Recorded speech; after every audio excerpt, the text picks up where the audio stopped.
Talk about dairy producers in Canada and supply management. I feel like we need to just start with what is supply management and why is it in place in Canada? Well, it's a system that's been around since 1966, so almost 60 years, coming up on 60 years. And it works very well for Canadian consumers and Canadian producers.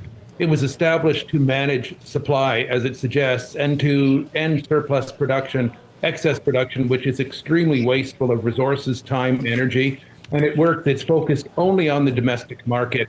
It works very, very well for Canadians. And it's a domestic Canadian system. And clearly, Donald Trump, the U.S. president, does not feel that it works very well for Americans, and he is looking to charge a tariff as high as 250% on U.S. dairy products. What do you make of that number, and is it even possible? No, it's quite possible. He could charge 1,000%, I guess, if he wanted.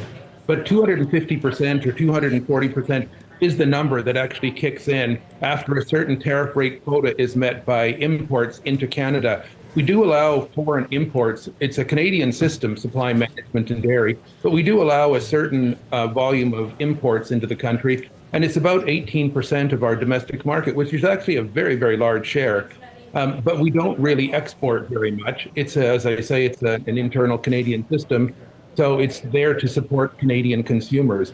But according to our WTO obligations and USMCA obligations as well, we do allow a certain volume, a percentage of imports, dairy imports, into the domestic economy.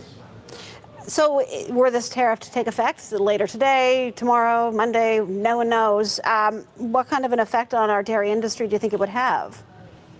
I don't think it would be overly substantial. We did export last year about $293 million to the U.S. in terms of dairy. We imported about $756 million from the United States into Canada. So that's about our exports to the United States, very, very small percentage. It's about 3% of the total Canadian dairy market. So again, I don't think it would have an overly significant effect on Canadian dairy production. As I said, our system is set up to respond to domestic market issues really only, and not necessarily foreign ones. I will say that some processors, will be adversely affected if this 250% tariff goes into effect. But it is a very small percentage of the overall Canadian dairy market.